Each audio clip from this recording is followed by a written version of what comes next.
Katie. Hello, here we are again, and we hope again and again.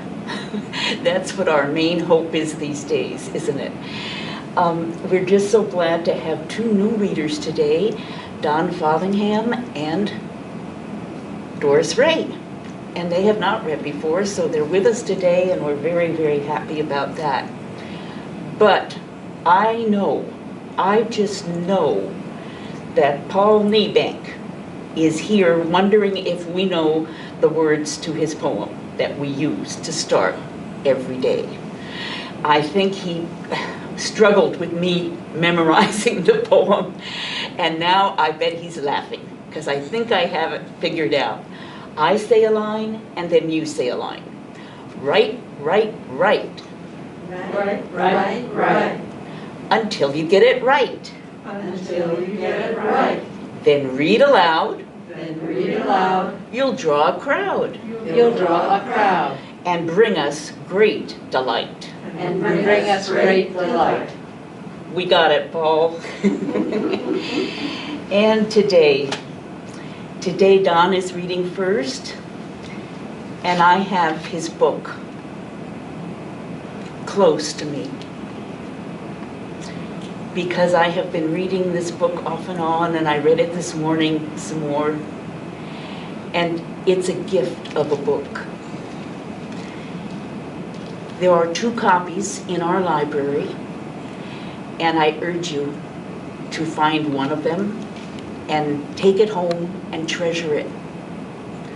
It is an incredible read. It's a gift of a book. Sometimes you read a book and you say, this isn't just a read, it's a gift of a read. And that's this one. The title of the book is Images from an Unknown. And I thought about this, Dawn, and I said, how shall I introduce Dawn? And I said, Nancy, open the book.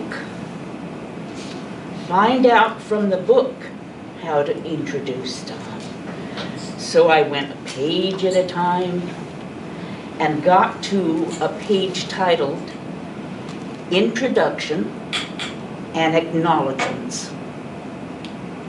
This is the first paragraph. This collection of images, written and painted, is gathered to preserve one man's brief moment of existence, his awareness of being alive, an attempt to capture this awareness in joy, gratitude, and despair. So I took that to invite Dawn to read to us today. Welcome, Dawn. I'm so looking forward to your voice. You want me to read now? All I can say is God help you all, but the first 2 things that I'm going to read, one is an essay, and number 2 is a continuance of the introduction, if that's all right with you all. And even if it isn't all right, there's nothing I can do about it. It sounds like a good plan, Dawn. Okay, the first is an essay called Northwest Zen, containing odd, sometimes gloomy, biting messages from a humorful optimist. This book contains one unknown man's reflections on the simple notion of being alive. Wonderment at finding himself a consciousness on the thin sliver of multicolored light at the surface of this planet. A sliver only a couple of 100 feet deep and maybe 15 or 18,000 feet high. Life ends at these levels. Beyond is darkness, billions upon billions of miles of cold, black, floating space with no trace of a dandelion. Wonderment at being able to reach out and touch a pebble, a tree, you, in the loneliness of this vast perspective. To marvel at being able to sit at a table eating my oatmeal in the dawn light as I am doing now. Life. I have loved life as much as anyone, the privilege of consciousness, a momentary, transient vestige of the force, the oneness, the Tao, the universal unconscious, whatever you would call it. I rejoice and I am profoundly grateful. 50 years ago I became aware that I could not find myself in the myriad paintings of others. Remembering the beggar, philosopher, wanderer in the landscape scrolls of the Sung dynasty, I eventually put into my watercolors you and me. We sometimes escape to where the Southern Cross, the Yellow Dog, a W.C. Handy blues, which I have looked up and it does exist, or reflect on an afternoon of opportunity lost. Like the cellar dweller without the price of a balloon, we can just fly the string. We are there. Zen, Tao, Jung, voices from the marsh. The paintings have been described as landscapes of the soul, notations on the solitary phenomenon of consciousness. To paraphrase Joseph Campbell's words to Bill Moyers, they explore not the meaning of life, but the appreciated experience of being alive. I like to think they just reflect you and me and a glimpse of the color purple. And the book, not a magnum opus, but rather perhaps a scrap of paper blowing across a parking lot, a love poem. And then to continue a bit from the introduction. This collection of images, written and painted, comprises a number of instances caught over 40 years. The first watercolor appeared in 1943. The journals were started in 1950 to improve my writing to the practice of trying to capture responses to life. They progress. Excerpts from the first 3 journals are not included. The early stuff reads like early stuff. Some Journal 4 entries show the struggle to emerge. This book, then, is not an autobiography or a memoir. My name, the names of people and places are not salient. They will be forgotten in the space of time and passing generations. Even the places, such as when Salmonberry and Salal recaptured the land now being used by downtown Seattle. Right now, I can look at the lights of Seattle across the water and imagine the darkness that prevailed after sundown, before the light bulb, when 200 years ago the only light might have been a Duwamish beach fire.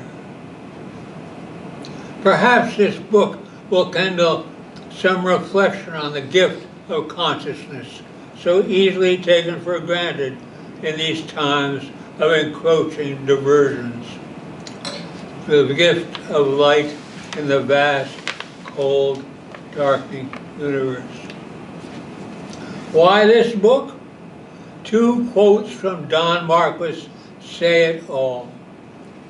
Expression is the need of my soul, and I have followed all my days something I cannot name.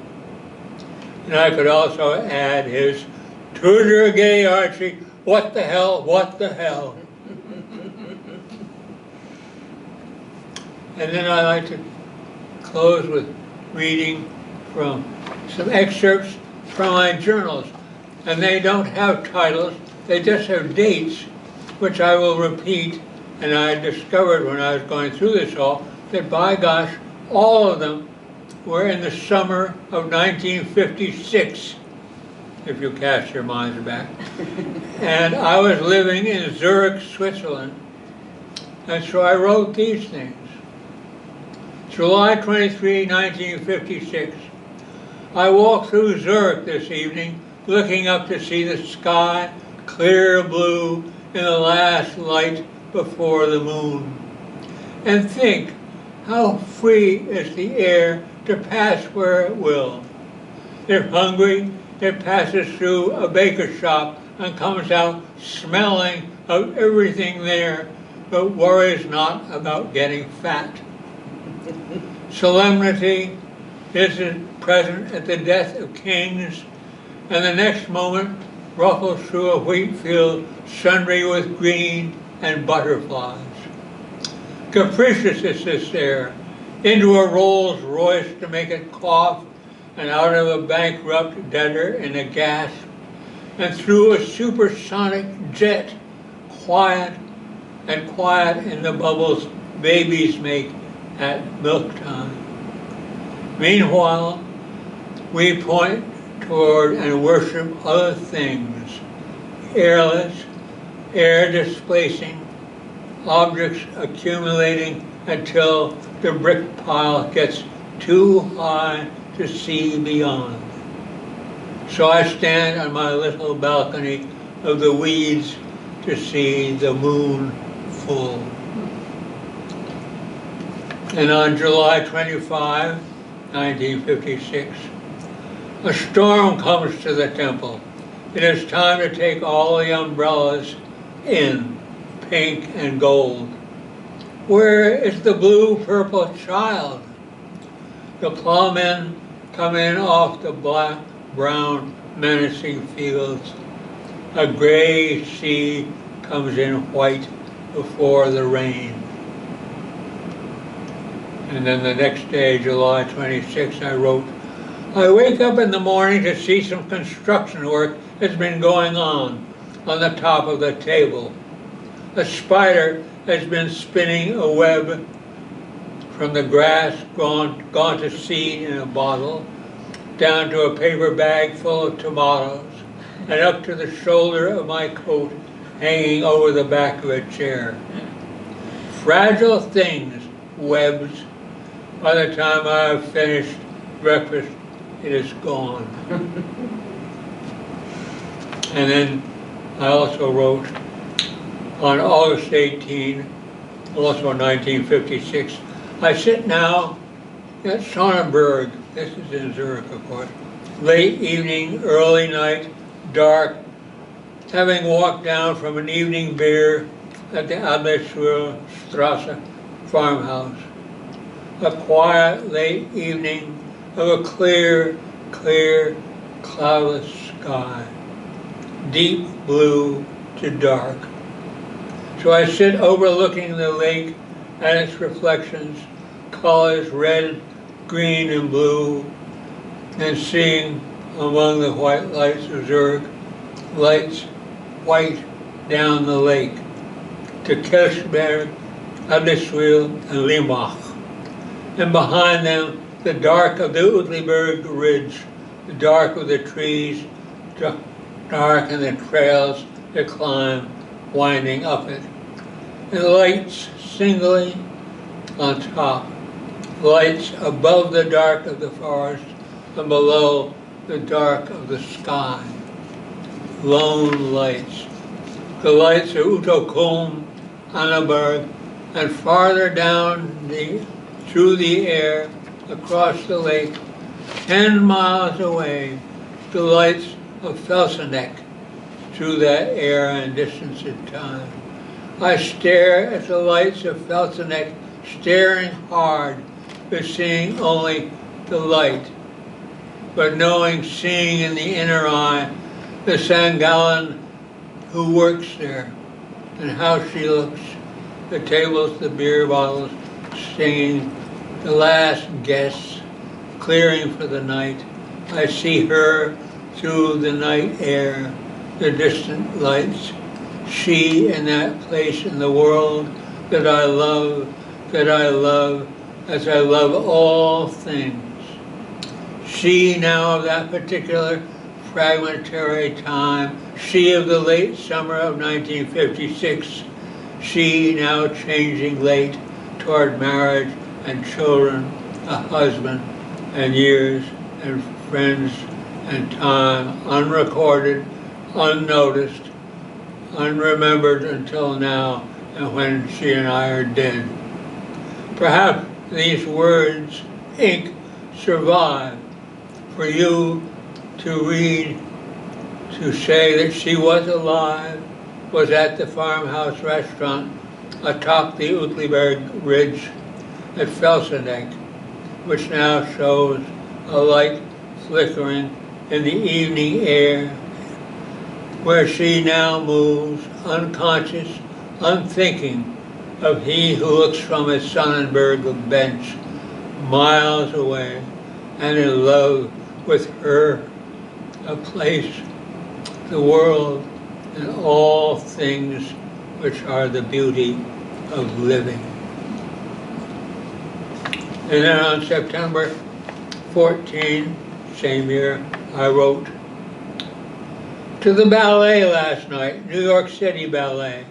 Always forget how much I enjoy ballet. What a beautiful thing it is. A beautiful art. Of the moment, fragmentary, and then gone, unrecorded, remembered, until we can no longer remember. Tanaquil Leclerc again steals my fancy. Also Melissa Hayden, when she is happy. But after watching all of that, so beautiful evening, back to the backstage door afterwards, and with Rudolph Moser, to see some ballerinas leave, Leclerc among them. A fine, intelligent face she has. Intelligent, quick, devoted to her art, accomplishing wonderful things in her art. She would be a pleasure to know. So the next day, sit in the drafting room at Lehman K4, a sunny afternoon, sunny Friday afternoon, designing tile patterns for a schoolhouse floor in Lachen and looking out the windows. The little boys with the scooters are not there, but I spot a couple of ballerinas and dancers from last night going by, while on a roof above them, unnoticed, a pair of pigeons are making little pigeons. And now a dusty, relaxed-looking old dog with a happy tail stands in the sunny afternoon street below, drinking out of a fountain. He doesn't know about Tanaquil Leclerc, but then again, Tanaquil Leclerc doesn't know about him. And I should add after that, Tanaquil Leclerc, after that evening in Zurich, she went up to Zurich, and where she danced maybe 1 or 2 times, and then never danced again, ever. And she retired and went back to New York and married there a man who was big in the ballet world. And she lived for another 30 years, but she never danced again. Never danced. Oh, That's all I have to read. oh, thank you. But Don, before you go, I want people to see the cover of the book, images from an unknown, and then what he's done is put his journals in the front. But if you keep going, Oh, and this page absolutely stopped me in my tracks. It's called Symbols. So Don has put a number of symbols that you find in some of his paintings. Am I right, Don? Yes. Is that right? And then the next section is called List of Plates. And then you get to this incredible section of his paintings. And do look at the wall right before you get to the collection cupboard. One of Don's paintings is hanging. I stand corrected. 2 of Don's. 3. I stand corrected again. 3 of Don's I think so. paintings are hanging there, so do look for them and at them and treasure this book. And the problem with the 3 paintings that are hanging down here, or upstairs actually, the 3, they don't have the titles with them. And the first is called Much Ado About Nothing. And the one on the other side is called The Approach to Nothing. And then the middle one is called As Far as I Can Go. And I'm sorry that they don't, I went and printed out some titles and I think I stuck them on them. And so Oh, they're and I there. think they're missing now, maybe. I I saw them. Yeah, I saw them. Oh, the titles are there now? Oh, good. Okay, maybe they're back. Good, Don. thank you all. Thank you so And much. God bless you all. Oh, this was a gift. Oh, wonderful. All right. Okay. Well, hello, Doris Ray. I'm so looking forward to your book Hi, and Nancy. your discussion of your book and how it came to be. But before that, I gave thought to how many hats you have worn in Horizon House. Quite a You few. might need to add to my list, but you have been involved in so much here, and you've been into the political electoral forum That's true. situation, you've been involved with the Residents' Council, you have been wearing many hats, and I thank you for that. Well, I love Horizon House, and I'm happy to be here and glad to do anything I can to make things good for other people Thank as you well. so much, Doris. Before we start in this new session, I'm going to ask a reader who they might name as a favorite writer in their lives. And so I've asked Doris to give thought to that. And Doris, who do you have in mind? Well, one of my very favorite writers is, and now my brain is not working, which is terrible because I have all of her books. She's a Scottish writer, and I should have written it down. Yeah, fear not. It may come to me in the course of the afternoon, but Okay, fear not if it doesn't, but yeah, I'm glad you have a writer. and the rest of you don't have problems with forgetting things. Okay, about well, start in with your book. Well, when my mother died many years ago, going through her belongings, I found this cache of letters that I had written her, that she had saved, that I had written her when Todd and I were first married and went off to teach in an Eskimo village in the northern Bering Sea. And so, of course, I saved them, threw them in a junk drawer, Yeah. and do something with them. We found a similar type of package in Todd's sister's belongings when she died. So we did the same thing. Oh, Well, last winter or the winter before, in the midst of COVID times, I was visiting with one night with Neil and Nancy McReynolds and got on the subject. And Neil said, I've been there. Oh, he said, you should do something with those letters. So I started, nothing else to do in the COVID, transcribing them into the computer.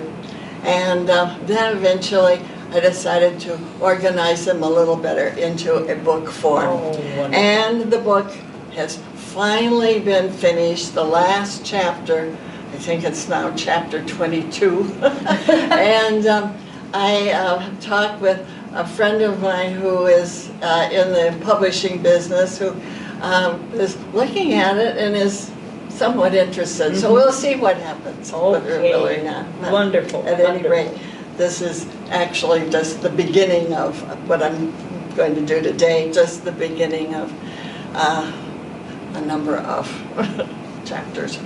Good. So they are letters. The book I named, of course, I've named the chapters and named the book, and that all might get changed too, but I named the book for my own benefit, Where in the World is Savunga? Letters from St. Lawrence Island. Wonderful. Let's hear them. Okay, so I start. The first one, of course, is a description of how they got started. Chapter 1, the telegram. Where in the hell is St. Lawrence Island? Todd asked when I telephoned him about the telegram I'd received. Well, pick me up after your class, I replied, and we'll go to the library and see if we can find it. The telegram from the U.S. Bureau of Indian Affairs had stated, wire collect if you will accept a 2-teacher appointment to the elementary school at Savunga, St. Lawrence Island, Alaska. If offer is accepted, additional information will be sent by mail.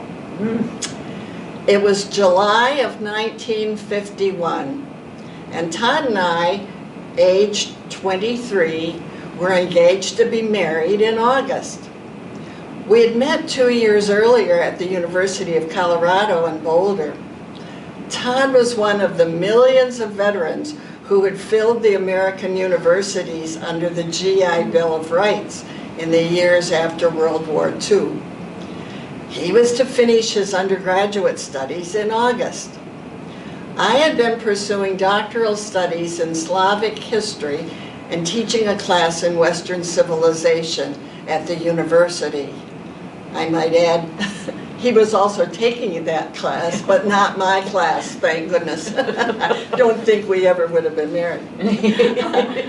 We had both become interested in the plight of Native American education on the reservations of the Southwest, and on a whim had applied to the Bureau of Indian Affairs for teaching positions. While we had received general information from the BIA in response, we had heard nothing specific. Meanwhile, Todd had been offered a position teaching English in a Denver suburb beginning in the autumn and was close to signing a contract when the telegram arrived at my apartment. At the library, we found a map of Alaska, and beginning at the bottom of the map with islands near Ketchikan, we slowly traced around the border of the territory, moving west and north, until finally we found St. Lawrence Island. Located in the northern Bering Sea, about 100 miles south of the Bering Straits, and much closer to Siberia than to mainland Alaska. The map showed the island to be about 90 miles in length and up to 22 miles at its widest spot. A sparse encyclopedia entry provided a bit of information. A treeless tundra with 2 small Eskimo villages. Savunga, population about 200, and Gamble, a somewhat larger community, and 10,000 reindeer. After considerable discussion, we concluded that we'd been offered an opportunity for a unique experience which we should undertake for at least a year before moving on with our professional lives and family responsibilities. Accordingly, we wired back to the BIA and accepted the position. Little did we know at the time, however, that this decision would mark a major turning point in our lives. Todd continued his final classes before graduation, and I saw little of him in the next few weeks. Most communication was by telephone. I, in turn, was responsible for making the travel arrangements with the BIA, ordering supplies, and arranging shipment of our few belongings. I learned that since the small village store in Savunga did not stock many groceries, I would have to order enough food for the coming year.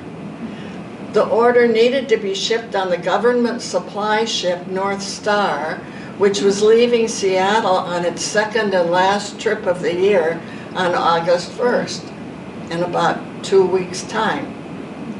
Since I'd not prepared meals for 2 people for a week, let alone a year, I was in a complete quandary as to what to order.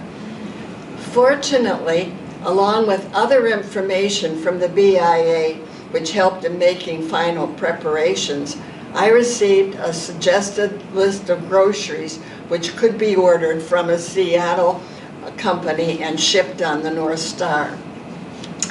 And since neither of us had sufficient funds to cover a year's worth of food, the officials at the BIA with whom I was in contact offered to take care of the order and withhold funds for the loan from our salary whenever we started to receive a salary. The last week in August finally arrived. Todd's graduation ceremony occurred on Saturday, August 25th.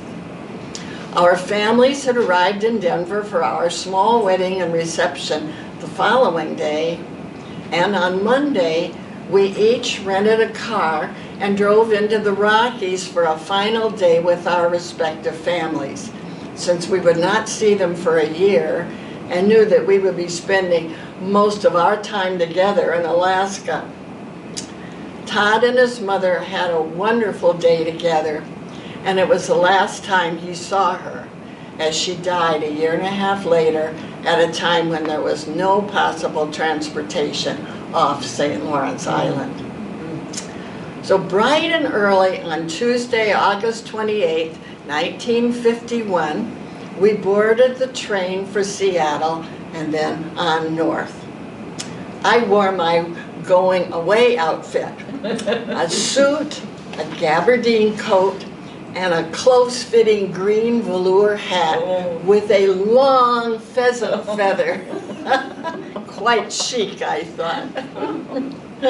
My mother, understandably upset that her only child was going to the far ends of the earth, informed me that I could not go to my new home without a plant, and presented me with an African violet for the trip. So, newly married, off we went on the train to Seattle and on our way to St. Lawrence Island, I holding an African violet plant on my lap. Chapter 2, on our way, and I've skipped quite a few letters in here that described our trip by train to Denver, from Denver to Seattle, and then on to Juneau for orientation at the Alaska Native Service offices, and then to Nome via Anchorage. It took about 10 days. And so the next letter is Nome, Seattle, September 8, 1951. Dear Mother, on Thursday we flew to Nome and are still here. Nome has a population of about 2,000 and is what you'd expect a frontier town to be. More bars than churches. There is an air base here, and they broadcast radio programs from the states over the Armed Forces radio system. I hope we'll be able to pick up these programs on St. Lawrence, as the programs are very good. Thursday night, we talked by radio to the other teacher at Savunga. His name is Tim Gallaghergan, and everyone here in Nome says he's very good. He's an Eskimo. He has been teaching the middle grades, so I guess I'll take the little ones. They say the children are very shy, and the little ones often cry because they're frightened. So I think it would be better for me to take them. The Eskimo villagers on St. Lawrence Island speak Yupik and are related to Siberian natives rather than to the mainland Alaskan and Inupiaq speaking Eskimos. The languages are quite different and not understood between the two native groups. In fact, English is the only common language used by all Alaskan natives to communicate with each other, and is the only written form of the language. A note here, at the time these letters were written, Arctic natives were referred to as Eskimos by non-natives. Today, the more common term to identify them, the inhabitants, is Inuit, although both identifications are in use today. Back to the letter. The main thing will be to teach our students a little English. According to our orientation, our big job is not to teach them the academic subjects that we learn, but health, English, and things that will make their lives easier. In addition to being teacher, we learned that, this was in Nome, we learned that Todd will also be the doctor, the welfare advisor, in charge of law and order, advisor to the village store, and also to the village council, as well as conservation officer. We will have a nurse in the village in January, maybe, but until then, we are on our own. The nurse here in Nome instructed us as to what to do in case the villagers were ill. She showed us how to give hypos, which Todd wanted to practice doing on my leg, but I refused to let him, so he did it with an orange, and we learned how to put in hypos, and explained what to do in case of serious illness. We can get in touch by shortwave radio with a doctor at the Alaska Native Service Hospital at Kotzebue each night at 6 p.m. We can give him the temperature, symptoms, etc., and he will prescribe. But for less serious illnesses, we have to be the doctor. We have a clinic in the school which has all kinds of medicines, including penicillin, sulfathiazole, cathartics, opiates, phenobarbital, etc. The nurse also explained what to do in case of complications in childbirth. They have their own midwives, but in case of complications, they'll probably ask us for help. Love, Doris. P.S. from Todd. Prices in Alaska are exorbitant. You might be interested to know we picked up another potted plant in Anchorage.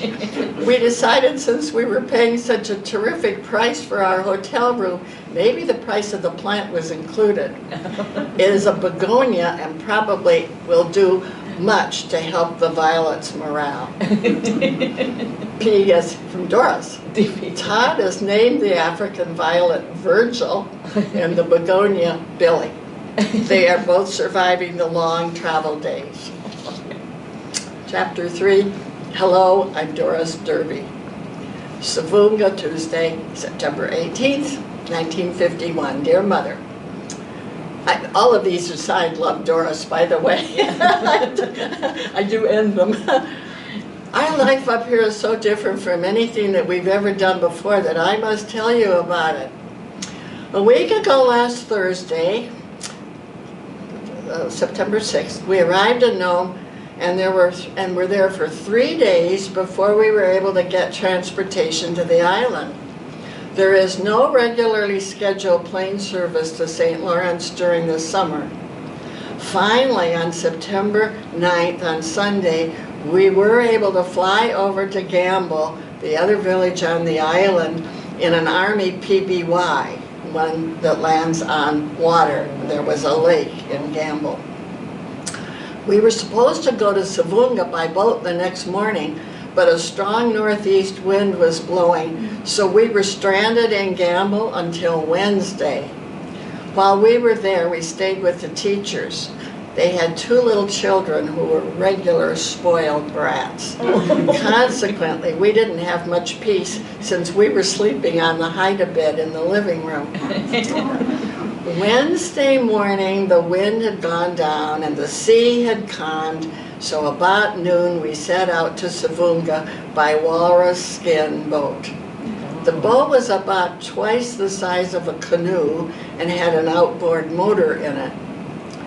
We were in the skin boat for more than 5 hours to get 40 miles from Gamble to Savunga, which is considered fast time. We saw several seals, 2 of which were ukruks or mucklucks, a large variety of seal, and quite a few birds, which the villagers eat, but are too fishy tasting for most non-natives. By the time we got to Savunga, we were just about frozen since we were not dressed for 5 to 6 hours on the open Bering Sea, as we were still dressed in our travel clothes. Todd wore a suede jacket, khaki pants, loafers, and socks. I had on slacks, loafers, and socks, a gabardine coat, and my going away hat with the long pheasant feather. My African violin and begonia were in a box on my lap. We must have been quite a sight, sitting among the grizzled crew of Eskimo villagers. We finally arrived in Savunga cold and tired. When I made it onto firm ground, I was greeted by the other 1/3 of the non-native population of the village, the Presbyterian missionary. "Welcome to Savunga," she said. "I'm Alice Green." "Hello, I'm Doris Derby," I replied. "Oh, I thought the Rays were coming today, the new teachers." Alice looked confused. "Oh yes, we are the new teachers. I'm Doris Ray."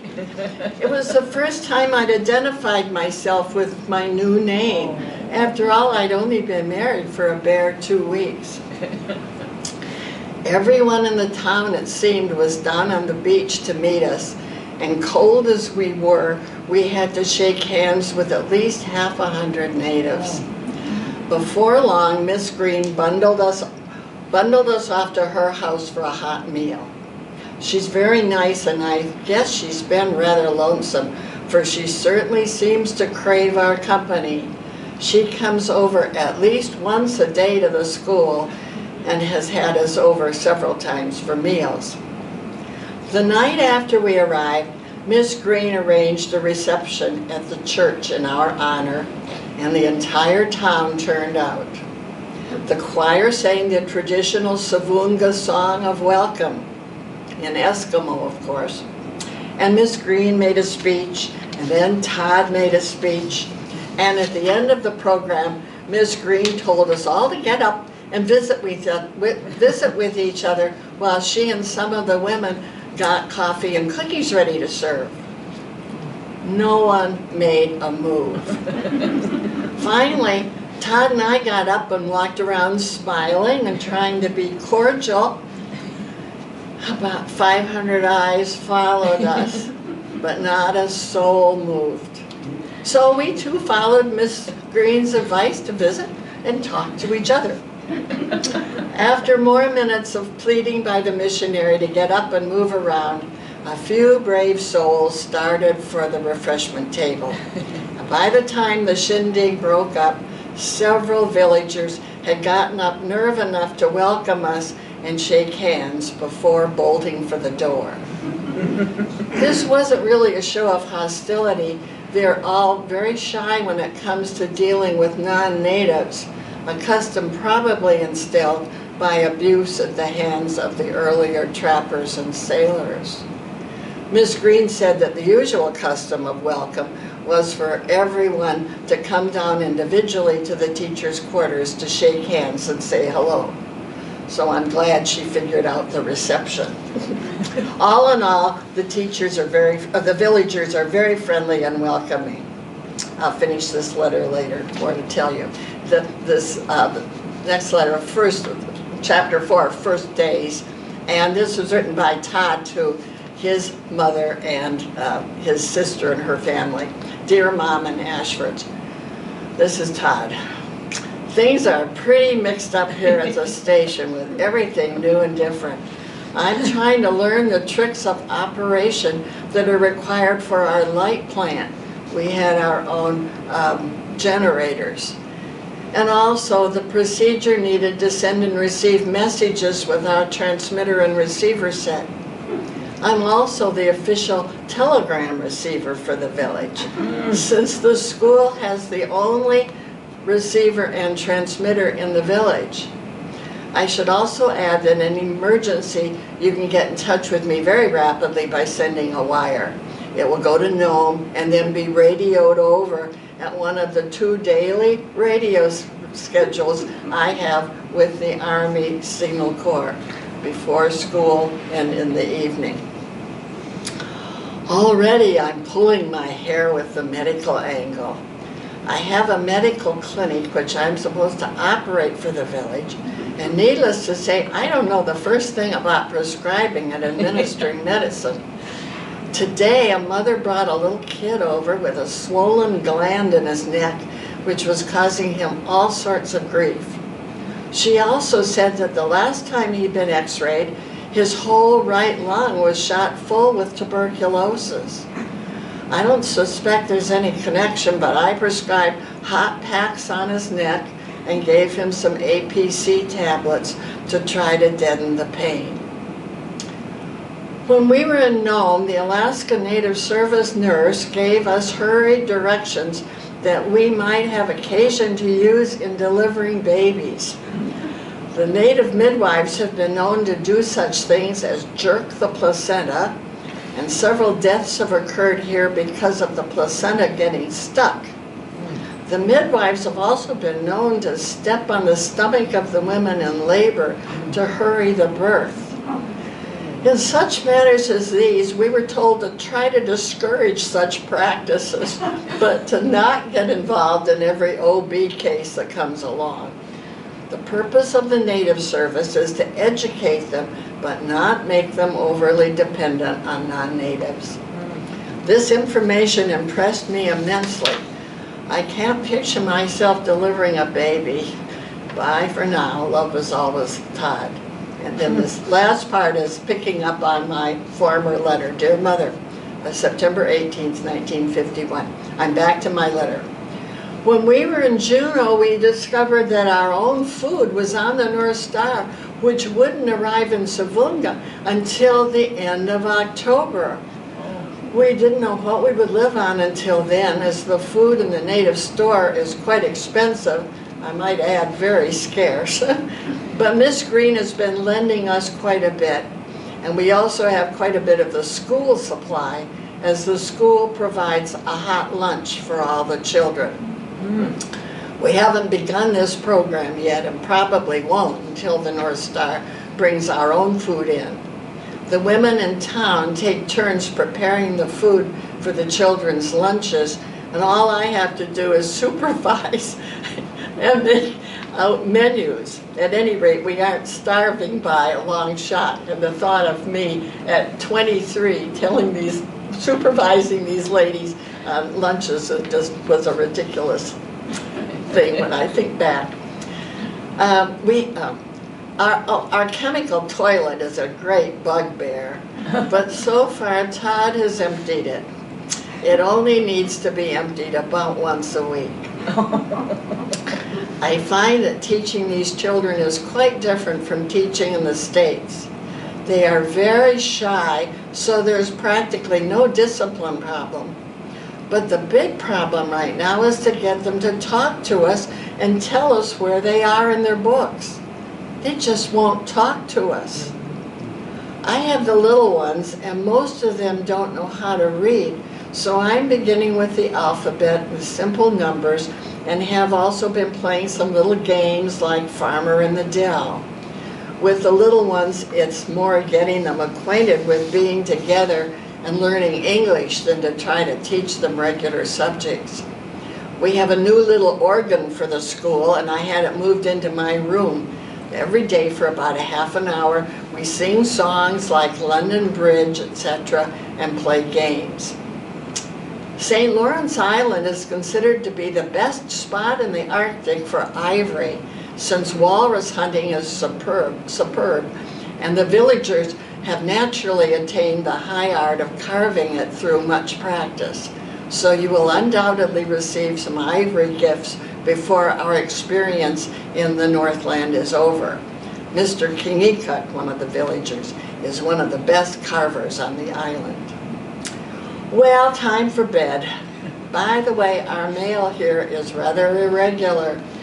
During the winter, Alaska Airlines stops at Gamble once every 2 weeks, and our village postmaster sends a dog sled over with our mail and to pick up the mail that comes to Savunga.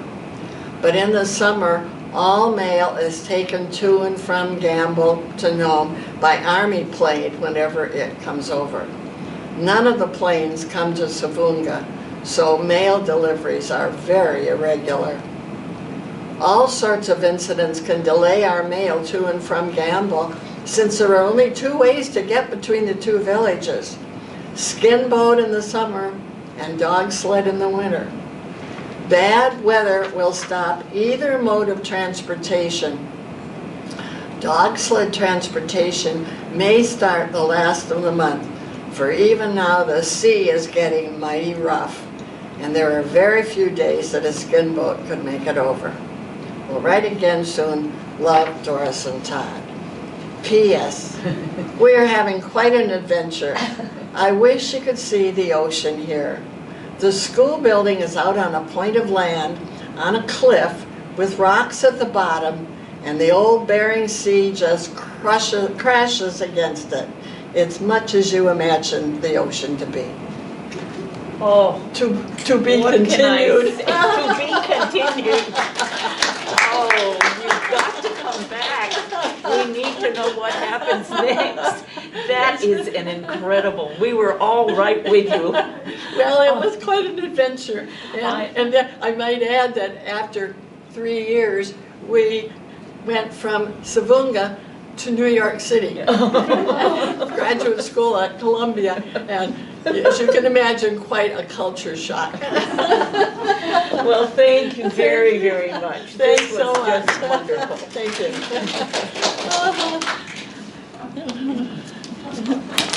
Oh, Yes, I